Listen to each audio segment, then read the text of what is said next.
നമസ്കാരം. അധ്യാപക ദിനത്തിൽ എനിക്ക് ഓർമ്മ വരുന്നത് ഒരു കൊച്ചു കഥയാണ്.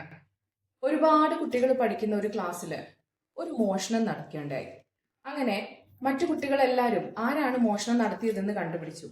അങ്ങനെ അത് അധ്യാപകന്റെ ചെവിയിലും എത്തി. കുറച്ച് ദിവസങ്ങൾക്ക് ശേഷം വീണ്ടും മോഷണം നടന്നു. അങ്ങനെ ഇത് പതിവായി. കുട്ടികൾ എല്ലാവരും കൂടെ സഹികെട്ട് അധ്യാപകന്റെ അടുത്തെത്തി പറഞ്ഞു, ഇനി ഞങ്ങള് ഈ സ്കൂളിലേക്ക് വരണമെങ്കിൽ ആ കുട്ടിയെ സ്കൂളിൽ നിന്ന് പുറത്താക്കണമെന്ന്.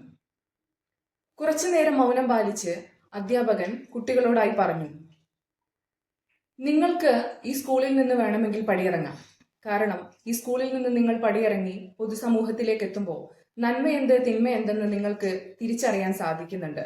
എന്നാൽ ആ കുട്ടിക്ക് അവൻ ഈ സ്കൂളിൽ നിന്ന് പടിയിറക്കി വിട്ടിട്ടുണ്ടെങ്കിൽ നല്ലതെന്താണ് ചീത്തതെന്താണ് എന്നുള്ളത് തിരിച്ചറിയാൻ കഴിയാത്ത രീതിയിലാണ് അവനുള്ളത്.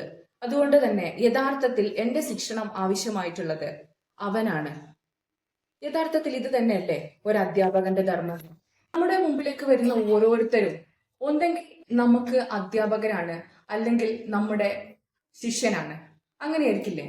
ചില ആളുകളിൽ നിന്ന് നമുക്ക് ഒരുപാട് പഠിക്കാനുണ്ടാകും, ചില ആളുകൾക്ക് നമുക്ക് ഒരുപാട് പഠിപ്പിച്ചു കൊടുക്കാനുണ്ടാകും. ഇന്നത്തെ ഈ അധ്യാപക ദിനത്തിൽ എല്ലാവർക്കും നല്ല അധ്യാപക ദിന ആശംസകൾ നേരുന്നു.